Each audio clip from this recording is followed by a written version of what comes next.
Voilà, bonjour les gens. Alors, c'est Petit Morio. Voilà le cadrage que vous aurez le plus souvent quand je démonte quelque chose. Je pense que là, j'ai fait quelque chose qui est pas trop mal. On voit bien mes mains, on voit bien ce qui se passe en dessous. Voilà. Alors maintenant, je vais vous présenter un peu le matériel que j'ai. C'est tout du vieux matériel, hein. Ça c'est clair. Mais bon, on peut faire deux trois trucs avec. On va voir ça. Alors voilà, présentation de mon oscilloscope. C'est un vieux modèle, mais bon, voilà, c'est peut-être pas la peine d'avoir le top du top pour faire certains trucs. Voilà, c'est un PCS 500, un oscilloscope numérique qui se branche sur un PC. C'est Vellman qui faisait ça à l'époque, il y a bien 15 ans en arrière. Ça a beaucoup évolué maintenant, ça c'est sûr. Aussi en vide-grenier, j'ai ce vieux oscilloscope analogique, télééquipement. C'est une sous-marque lambda. Mais bon, il marche encore. C'est sympa des fois d'avoir un oscilloscope analogique sous la main. Et il a un mode XY. Ça, c'est bien parce que l'autre n'a pas de mode XY. Et ça peut être sympa. Et donc, les deux oscilloscopes, celui-là et hop là, celui-là, ont deux canaux. Ce qui est toujours intéressant d'avoir deux canaux pour comparer. Alors j'ai trouvé ça en vide-grenier, c'est un vieux multimètre de table.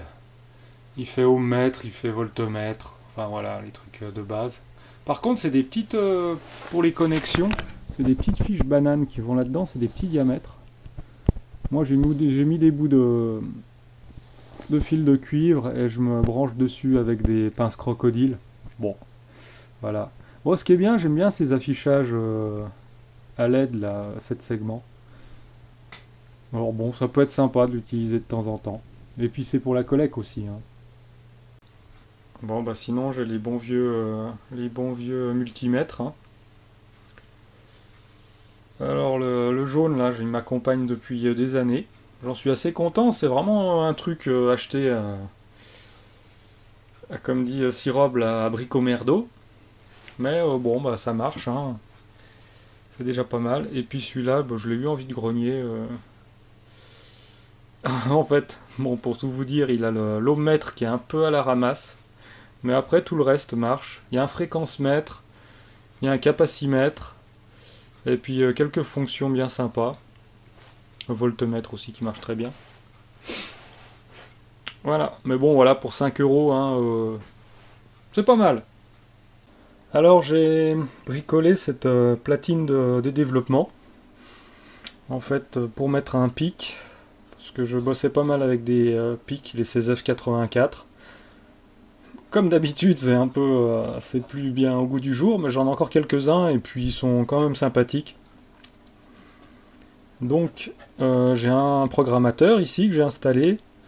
Il y a un commutateur qui me permet de passer du mode programmation au mode application pour injecter le programme dans le pic et après passer en application directement sans avoir à le démonter, remonter, démonter, remonter. Mon application peut communiquer avec un PC par un port série que j'ai mis là. Bien sûr, la programmation se fait aussi avec un port série. On reste sur l'ancienne méthode. Je sais que maintenant il y a beaucoup de choses qui marchent en USB. Je l'ai pas encore, je l'aurai peut-être par la suite. Sachant, tiens, pendant qu'on y est, que j'ai acheté un Arduino, histoire de voir par la suite. J'ai pas encore trop testé, hein. J'ai juste fait clignoter une LED comme tout le monde, mais j'ai jamais encore testé plus que ça. Ça peut être intéressant, les deux peuvent être intéressants, mais moi pour le pic, je marche en langage machine, alors enfin je programme en langage machine.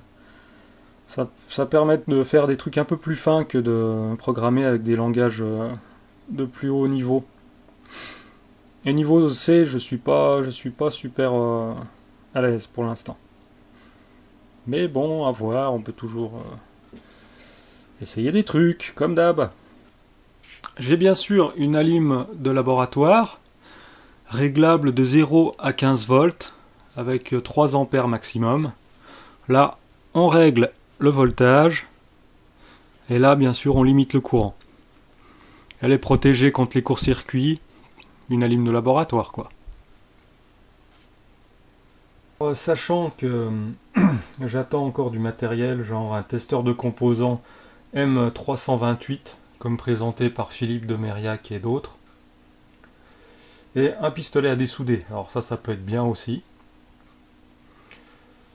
Voilà. Sur ce, à bientôt pour une nouvelle vidéo de démontage ce coup-ci.